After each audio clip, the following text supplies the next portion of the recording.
दोस्तों जय हिंद। दोस्तों कैसे हैं आप लोग। इस लेक्चर में हम वायसराय डिस्कस कर रहे हैं दोस्तों, और लॉर्ड कर्जन के बारे में डिस्कस करेंगे। प्रीवियस लेक्चर्स इसके पहले यहाँ तक के जो वायसराय मैंने डिस्कस किया हूँ वो मेरे चैनल में प्लेलिस्ट बनी हुई है, वहाँ जाके आप देख सकते हैं। आइए शुरू करेंगे ज़्यादा बातें ना करते हुए। तो लॉर्ड कर्जन की बात करते हैं दोस्तों।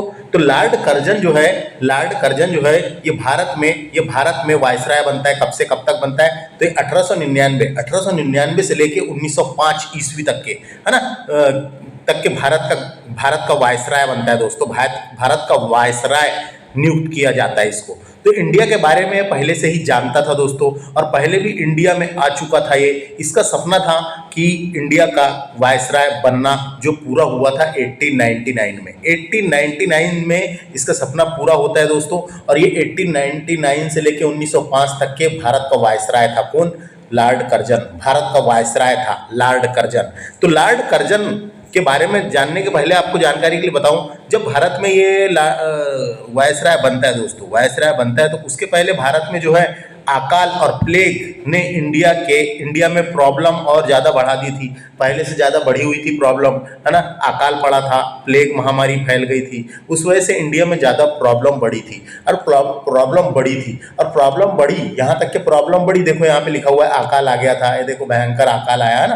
तो इसकी नियुक्ति होती है लॉर्ड कर्जन की। तो आप देखते हैं इसने क्या क्या, तो अंग्रेजी खजाना में जो रेवेन्यू था दोस्तों वो कम होता जा रहा था। तो उस बीच कर्जन की एंट्री होती है और कर्जन को पोस्ट मिलती है वायसराय की। और फिर देखिए क्या क्या इसने काम किया है, तो मैं आपको बताता हूँ।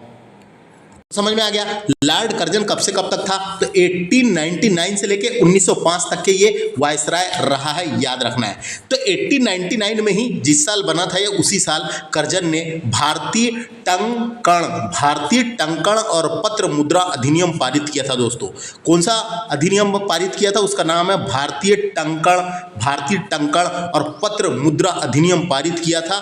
पारित कर अंग्रेजी स्वर्ण मुद्रा को, जो अंग्रेजी स्वर्ण मुद्रा थी दोस्तों, अंग्रेज यानी ब्रिटेन की जो स्वर्ण मुद्रा थी, यानी अंग्रेजी स्वर्ण मुद्रा को भारत की कानूनी मुद्रा घोषित कर दिया। इसने भारत की कानूनी मुद्रा घोषित कर दिया। तो ये क्वेश्चन पूछता है, कई बार ये क्वेश्चन पूछता है ना, याद रखना है। ये क्वेश्चन पूछता है दोस्तों कि कर्जन ने भारतीय टंकण और पत्र मुद्रा अधिनियम पारित कर अंग्रेजी स्वर्ण मुद्रा को, जो अंग्रेजी स्वर्ण मुद्रा थी ब्रिटेन की, है ना, ब्रिटेन की जो अंग्रेजी स्वर्ण मुद्रा थी, उसी को भारत की कानूनी मुद्रा घोषित कर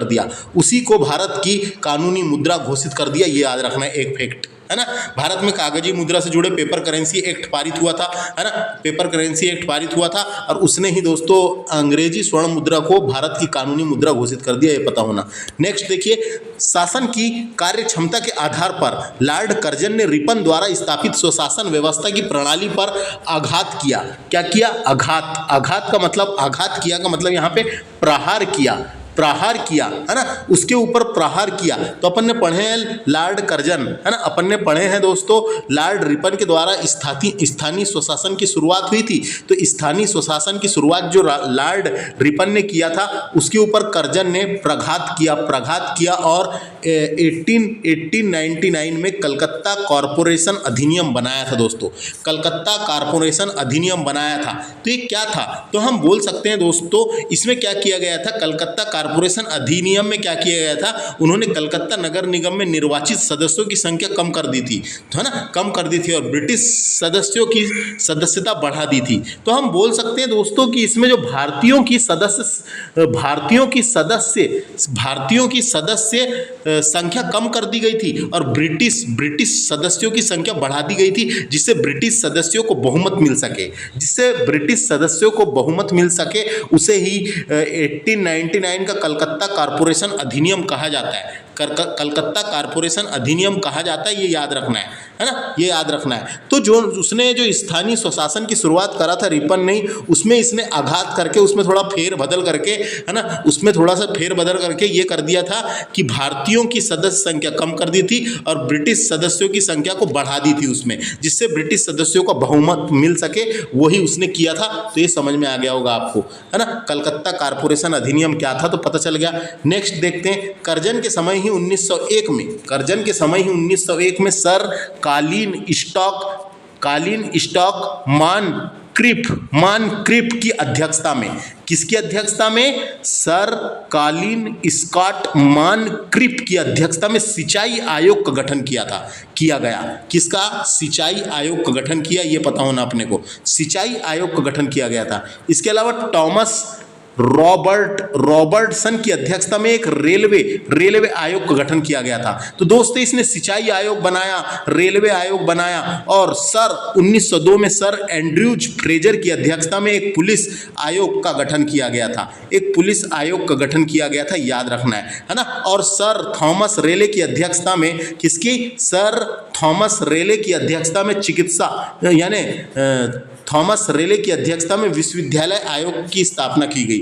विश्वविद्यालय आयोग की स्थापना की गई। तो हम बोल सकते हैं ना यहाँ दोस्तों, इसने सिंचाई सुविधा के ऊपर काम किया, इसने किसके ऊपर काम किया? रेलवे आयोग के ऊपर काम किया, है ना, और पुलिस आयोग का गठन किया, और इसके अलावा विश्वविद्यालय आयोग की स्थापना भी करी इसने। तो किसकी अध्यक्षता में किसकी स्थापना की गई, ये अपने को पता होना, याद रखना है। ये सब चीज में इसने जोर दिया दोस्तों, ये सब चीज में इसने जोर दिया। तो 1904 में भारतीय विश्वविद्यालय अधिनियम पास किया गया था, जो सर थॉमस रेले की अध्यक्षता में विश्वविद्यालय आयोग गठन किया गया था। उसकी अध्यक्षता में ही 1904 में भारतीय विश्वविद्यालय अधिनियम पास किया गया था।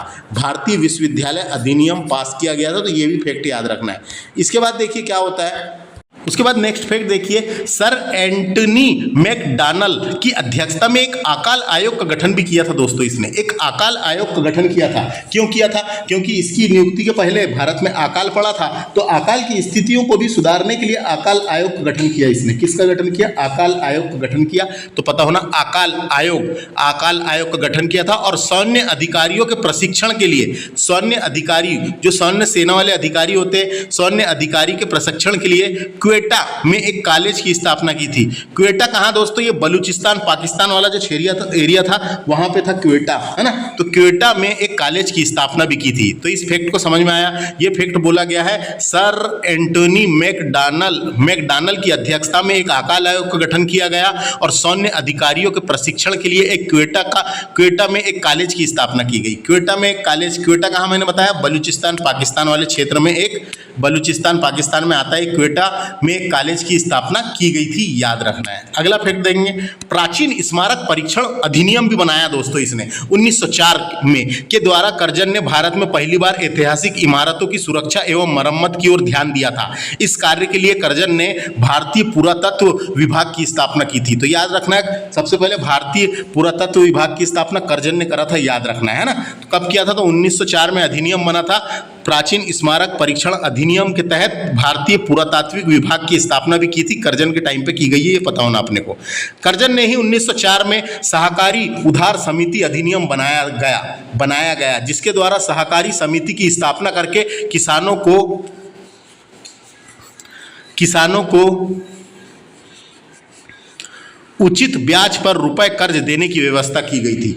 उचित ब्याज पर रुपए कर्ज, यानी कर्ज ले सकते हैं, ब्याज लगेगा, है ना। तो उचित ब्याज पर कर्ज देने की व्यवस्था की गई थी, याद रखना है। उचित ब्याज पर कर्ज देने की व्यवस्था की गई थी। तो हम बोल सकते हैं 1904 में सहकारी उधार समिति अधिनियम, क्या नाम था उसका? सहकारी उधार समिति अधिनियम बनाया गया था दोस्तों, है ना, बनाया गया था। सहकारी उधार समिति अधिनियम बनाया गया था 1904 में। कर्जन के टाइम पे सहकारी समिति की स्थापना की गई थी और किसानों को उचित ब्याज पर रुपए कर्ज देने की व्यवस्था की गई थी, ये याद रखना है। अगला है, इसने कृषि बैंक भी खुलवाए थे दोस्तों। इसने अब सहकारी उधार समिति बनाया तो कृषि के लिए भी कार्य किया इसने, और इसने कृषि बैंक भी खुलवाए थे। और 1901 में कृषि इंस्पेक्टर जनरल की नियुक्ति भी की थी। जो अभी भी मंडी इंस्पेक्टर होता है ना दोस्तों, तो उसको अपन बोल सकते हैं कृषि इंस्पेक्टर जनरल की नियुक्ति भी की थी। तो हम बोल सकते हैं 1901 में कृषि इंस्पेक्टर जनरल की नियुक्ति भी कर्जन ने की थी,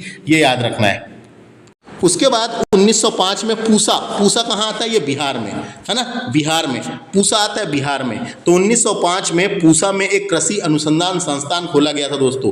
एक कृषि अनुसंधान संस्था खोली गई थी, कृषि अनुसंधान संस्था खोली गई थी, जिसे पूसा संस्थान भी कह सकते हैं। पूसा संस्थान खोला गया था दोस्तों, जो कृषि का विकास कर सके, कृषि की देखरेख करने और कृषि के रिलेटेड रिसर्च कर सके, यानी कृषि में जो फसलों में जो रोग होते हैं उसकी जानकारी और इसके लिए रिसर्च करने के लिए उस टाइम पे 1905 में पूसा कहाँ पे आता है, बिहार में एक कृषि अनुसंधान संस्था खोली गई थी, याद रखना। ये अभी भी है दोस्तों, है ना, अभी भी है।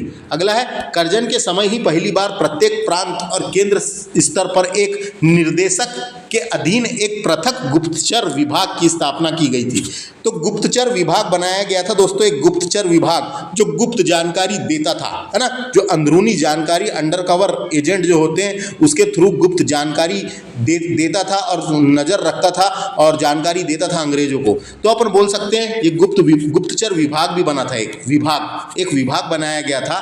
तो कर्जन के समय ही पहली बार प्रांत और केंद्र स्तर पर, दोनों जगह प्रांत और केंद्र स्तर पर एक निर्देशक के अधीन, एक निर्देशक यानी डायरेक्टर के अधीन एक पृथक गुप्तचर विभाग की स्थापना की गई थी, याद रखना, कर्जन के समय की गई थी। उसके बाद नेक्स्ट फैक्ट है, लॉर्ड कर्जन के समय ही किचनर परीक्षा दोस्तों, किचनर परीक्षा इंपॉर्टेंट है। ये किचनर टेस्ट होता था दोस्तों। एक किचनर टेस्ट क्या था ये, तो ये एक ब्रिटिश अधिकारी था, उसका नाम ही था किचनर, उसी का नाम था किचनर। तो वो उसने ही इसका टेस्ट का नाम रख दिया किचनर टेस्ट। तो पता होना अपने को किचनर टेस्ट क्या है। तो सैनिकों की प्रभावशीलता को मापने के लिए आयोजित होने वाला एक कठोर मूल्यांकन था, कठोर मूल्यांकन परीक्षा होती थी, कठोर मूल्यांकन था दोस्तों। तो ये किचनर ने शुरू किया था, इसीलिए उसका नाम, एक ब्रिटिश अधिकारी था किचनर, है ना, ब्रिटिश सेना अधिकारी था किचनर। तो उसी ने शुरू किया था और उसको बोले थे किचनर परीक्षा को सैनिक प्रशिक्षण में शामिल करके, सैनिक प्रशिक्षण में शामिल करके सेना की युद्ध क्षमता को बढ़ाना था, सेना की युद्ध क्षमता को बढ़ाना था, इसलिए उसने एक किचनर परीक्षा शुरू करी थी दोस्तों। प्रत्येक बटालियन को भी अनिवार्य रूप से किचनर टेस्ट से गुजरना और पास करना होता था ताकि अपने सैनिकों की दक्षता को बढ़ाया जा सके, इसलिए ये टेस्ट हुआ था किचनर टेस्ट या किचनर परीक्षा। समझ में आ गया किचनर कौन था। तो किचनर एक ब्रिटिश सैनिक अधिकारी था, ब्रिटिश सैनिक अधिकारी था, है ना, समझ में आ गया। कार्य क्षमता को बढ़ाने के लिए एक टेस्ट होता था, है ना, जिसमें सेना के लिए आवश्यक तोपों, राइफल, बारूद और अन्य सभी उपकरणों की आपूर्ति बढ़ाने हेतु कई कारखाने भी स्थापित किए गए थे दोस्तों। और जब इतने सारे कारखाने और ये वो सब स्थापित किए गए थे तो सैनिकों को काफ़ी अच्छा परीक्षण देने के लिए कठोर मूल्यांकन किया जाता था, उसे ही किचनर टेस्ट कहा जाता था। इसी के कार्यकाल में कलकत्ता में विक्टोरिया मेमोरियल हॉल का निर्माण हुआ था दोस्तों, विक्टोरिया मेमोरियल हॉल का निर्माण हुआ था। शानदार और राजसी ब्रिटिश वास्तुकला का प्रतिनिधित्व करते हुए विक्टोरिया मेमोरियल हॉल आज कलकत्ता शहर में एक सच्चे प्रतीक के रूप में खड़ा है दोस्तों, सच्चे प्रतीक के रूप में खड़ा है ये, है ना, सच्चे प्रतीक के रूप में खड़ा है। और इसका निर्माण भारत के वायसराय लॉर्ड कर्जन ने रानी विक्टोरिया के स्मारक के रूप में बनाया था, रानी विक्टोरिया के स्मारक के रूप में बनाया था, जिसे ही विक्टोरिया मेमोरियल हॉल कहा है। कर्जन के भारत विरोधी कार्यों में सर्वाधिक महत्वपूर्ण कार्य था। तो दोस्तों भारत विरोधी कार्य, तो इसने कई ऐसे कार्य किए हैं जो भारत विरोधी थे। इसके अलावा कई इसने रिफॉर्म भी किए हैं, है ना, कई रिफॉर्म भी अच्छे किए हैं इसने, जो अपन ने इधर पढ़ा था। सुधार वाले काम भी किए हैं, जो इधर साइड अपन ने पढ़े थे, सुधार वाले काम, है ना, ये देख सकते हैं पुलिस आयोग का गठन, ये है ना, कुछ सुधार भी किए हैं।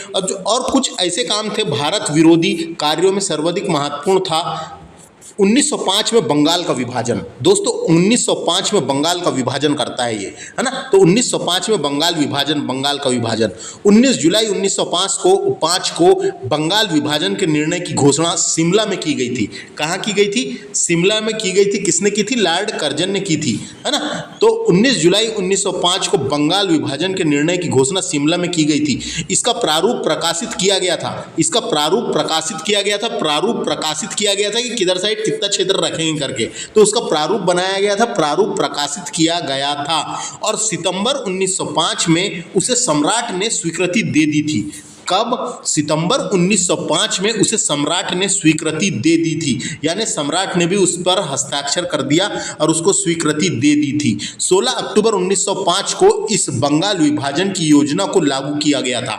तो ये योजना कब लागू की गई थी? 16 अक्टूबर 1905 को बंगाल विभाजन की योजना को लागू किया गया था, याद रखना है। बंगाल को दो प्रांतों में बांट दिया गया। एक था पूर्वी बंगाल और असम प्रांत, एक था पूर्वी बंगाल एवं असम प्रांत, दूसरा था पश्चिम बंगाल दोस्तों, दूसरा था पश्चिम बंगाल। पूर्वी बंगाल का मुख्यालय ढाका में बनाया गया था। पूर्वी बंगाल का मुख्यालय ढाका में बनाया गया था और lieutenant governor sir Andrew Fraser को बनाया गया था, है ना। तो lieutenant governor sir Andrew Fraser को बनाया गया था दोस्तों, याद रखना है। तो ये याद रखना है। तो क्या समझ में आया, पूर्वी बंगाल का मुख्यालय ढाका में बनाया गया था और पूर्वी बंगाल का ही lieutenant governor sir Andrew Fraser को बनाया गया था, सर एंड्रयू फ्रेजर को बनाया गया था। तो इतनी जानकारी अपने को यहाँ समझ में आ गई। लागू कब किया, तो 16 अक्टूबर, है ना। योजना लागू कब की थी, घोषणा कब की, तो ये तारीख याद रखना है। और कभी 1905 तो पूछा ही रहता है। और गवर्नर जनरल कौन था, लॉर्ड कर्जन, है ना।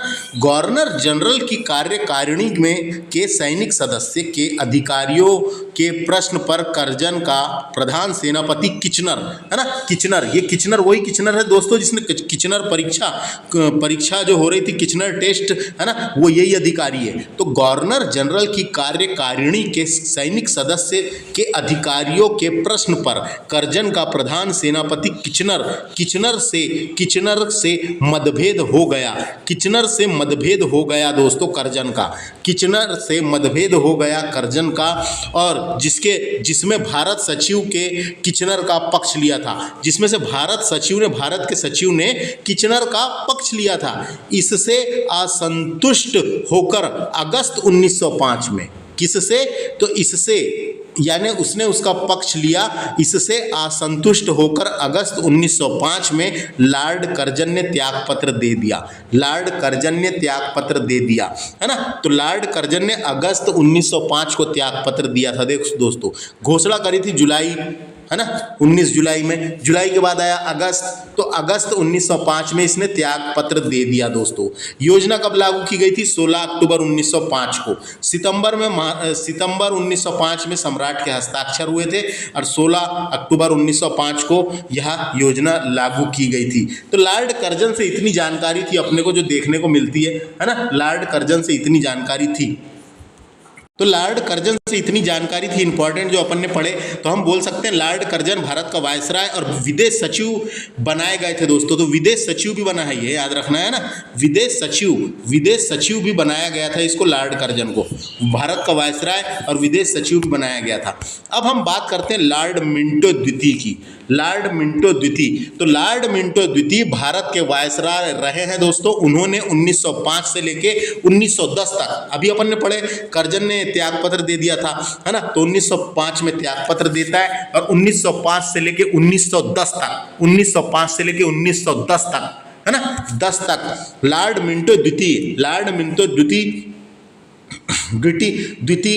इस पद पर रहकर अहम काम किए हैं। तो वो काम कौन से थे अपन देखते हैं। तो लॉर्ड मिंटो के समय ही मुस्लिम लीग की स्थापना की गई थी दोस्तों, है ना। लॉर्ड मिंटो के समय ही मुस्लिम लीग की स्थापना की गई थी। तो जैसे ही बंगाल विभाजन की बात आई दोस्तों, तो बंगाल विभाजन ने सांप्रदायिक विभाजन को भी जन्म दे दिया।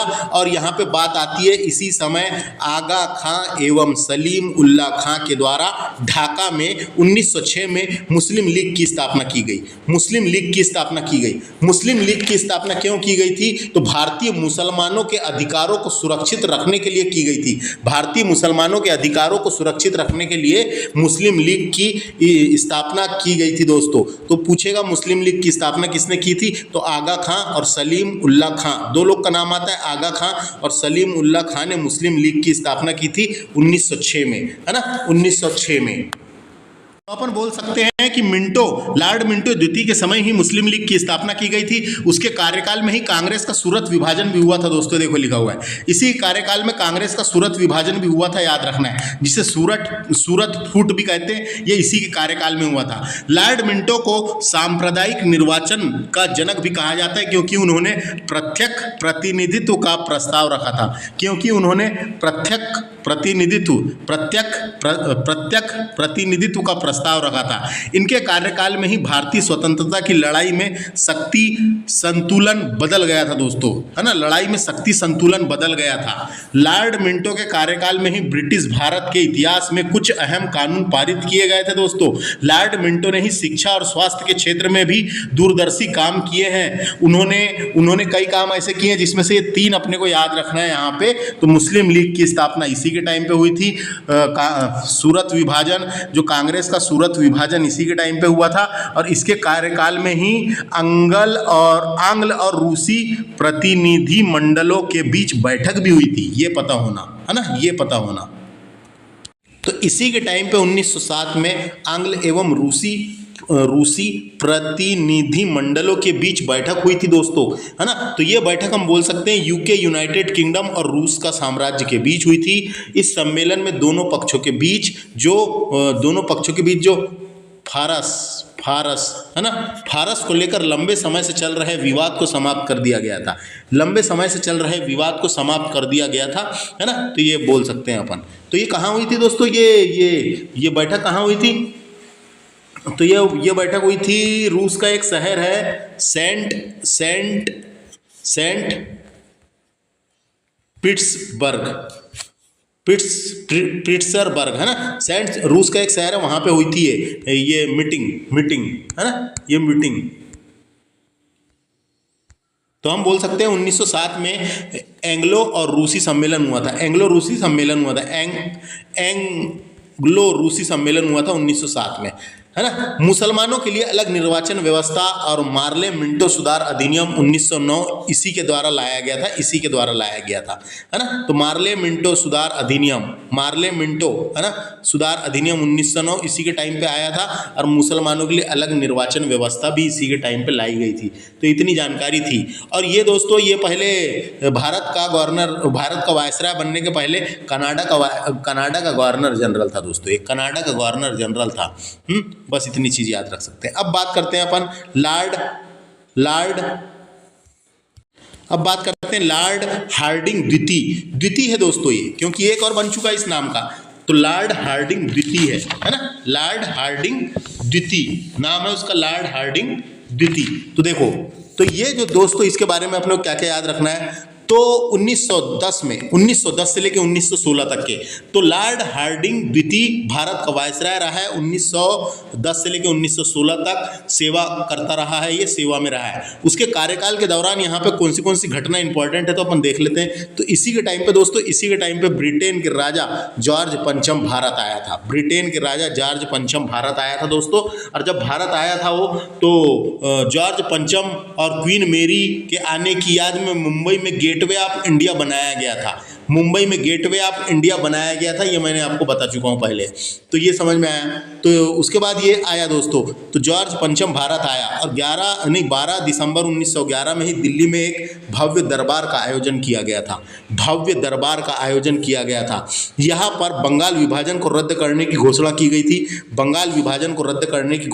थी, और भारत की राजधानी दिल्ली से कलकत्ता स्थानांतरित करने की घोषणा की गई थी। भारत की राजधानी कलकत्ता से दिल्ली स्थानांतरित करने की घोषणा की गई थी। और 1912 में दिल्ली भारत की राजधानी बनी, याद रखना है। 1912 में दिल्ली भारत की राजधानी बनी दोस्तों। उसके पहले राजधानी कलकत्ता थी, है ना। तो इसी के टाइम पे क्या हुआ, बंगाल विभाजन को रद्द करने की घोषणा की गई, और इसी के टाइम पे एक दिल्ली षड्यंत्र केस हो गया था दोस्तों, दिल्ली षड्यंत्र केस, है ना। 1912 में जब दिल्ली के चांदनी चौक में एक बम फेंक दिया गया था दोस्तों, लॉर्ड हार्डिंग के ऊपर एक बम फेंक दिया गया था। ये बम फेंका किसने था? इस षड्यंत्र बनाया था राज बिहारी बोस ने षड्यंत्र बनाया था ना। तो अपन ने इसके बारे में पढ़ चुके हैं। तो दिल्ली दरबार लगा था, तो वहीं पे दिल्ली दरबार लगा था। तो रास बिहारी बोस ने दिल्ली के वायसराय लॉर्ड हार्डिंग पर बम फेंक दिया दोस्तों। 23 दिसंबर 1912 की बात है। उसके परिणाम स्वरूप 13 व्यक्तियों को गिरफ्तार किया गया था, और किसको फांसी दी गई थी? तो भाई बाल मुकुंद को फांसी दी गई थी। इस कांड में भाई बाल मुकुंद और बसंत कुमार विश्वास को फांसी दे दी गई थी। 2 लोगों को, है ना, बाल मुकुंद और बसंत कुमार विश्वास को फांसी दे दी गई थी। इस केस में 13 लोगों को गिरफ्तार किया गया था, और रास बिहारी बोस फरार हो गए थे, ये याद रखना है। तो ये वाली चीज पता चल गई, बम फेंक दिया गया था ना। उसके बाद देखिए, इसी के समय 28 जुलाई 1914 में प्रथम विश्व युद्ध प्रारंभ होता है दोस्तों। प्रथम विश्व युद्ध प्रारंभ होता है इसी के टाइम पे, है ना। जब 1914 में प्रथम विश्व युद्ध छिड़ा तो भारत स्वयं ही एक लड़ाकू देश बन गया था उस टाइम पे, स्वयं ही एक लड़ाकू देश बन गया। हार्डिंग ने कई यूरोपीय और भारतीय सैनिकों को दुनिया के विभिन्न हिस्से में ब्रिटिशों के लिए लड़ने के लिए भेजा दोस्तों, ब्रिटिशों के लिए लड़ने के लिए भेजा दोस्तों। इसी के शासनकाल में फिरोज शाह मेहता ने क्या किया था? फिरोज शाह मेहता में बॉम्बे क्रॉनिकल निकाला दोस्तों, बॉम्बे क्रॉनिकल निकाला। तो क्या था ये? तो सबसे पहले फिरोज शाह मेहता के बारे में जानकारी होना। फिरोज शाह मेहता थे दोस्तों, ये भारत के एक स्वतंत्रता सेनानी पत्रकार थे, है ना, पत्रकार थे। और इनके द्वारा क्या निकाला गया था? इनके द्वारा बॉम्बे क्रॉनिकल या क्रॉनिकल बोलते हैं उसको, तो बॉम्बे क्रॉनिकल भारत में प्रकाशित होने वाला अंग्रेजी भाषा का समाचार पत्र था दोस्तों, भारत में प्रकाशित होने वाला अंग्रेजी भाषा का था, याद रखना है, अंग्रेजी भाषा का समाचार पत्र था, ये याद रखना है। एवं गणेश शंकर विद्यार्थी के बारे में आपको जानकारी के लिए बता दूं, गणेश शंकर विद्यार्थी एक भारतीय पत्रकार, स्वतंत्रता आंदोलन के कार्यकर्ता और भारतीय राष्ट्रीय सम्मेलन के नेता थे। उन्होंने प्रताप के जरिए, तो प्रताप उनका समाचार पत्र था, प्रताप के जरिए अन्याय के खिलाफ आवाज उठाई थी और पीड़ित किसानों, मिल मजदूरों और दलित गरीबों की पीड़ा को उजागर किया था, है ना, उजागर किया था। तो प्रताप समाचार पत्र के संपादक गणेश शंकर विद्यार्थी थे, याद रखना है।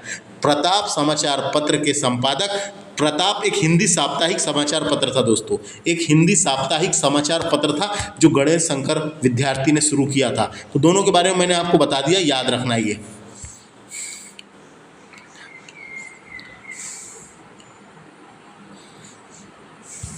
1916 में ही लॉर्ड हार्डिंग को बनारस हिंदू विश्वविद्यालय का कुलाधिपति नियुक्त किया गया था दोस्तों। तो 1916 में ही लॉर्ड हार्डिंग को बनारस हिंदू विश्वविद्यालय का कुलाधिपति नियुक्त किया गया था, ये याद रखना है। तो लॉर्ड हार्डिंग से इतनी चीज़ें इंपॉर्टेंट थी जो मैंने आपको बताने की कोशिश किया हूँ, है ना, बताने की कोशिश किया हूँ। इसने राष्ट्रवादी नेताओं के साथ बेहतर संबंध बनाए और भारत विरोधी अधिनियम की हार्डिंग की आलोचना और महात्मा गांधी के निष्क्रिय प्रतिरोध आंदोलन के प्रति उनके समर्थन ने सरकार और राष्ट्रवादी नेताओं के बीच संबंध को बेहतर बनाने में काफ़ी मदद करी थी दोस्तों। इतनी चीज़ें अपने को याद रखना है। इस लेक्चर में यहीं तक डिस्कस करते हैं, नेक्स्ट लेक्चर में आगे के हम डिस्कस करेंगे।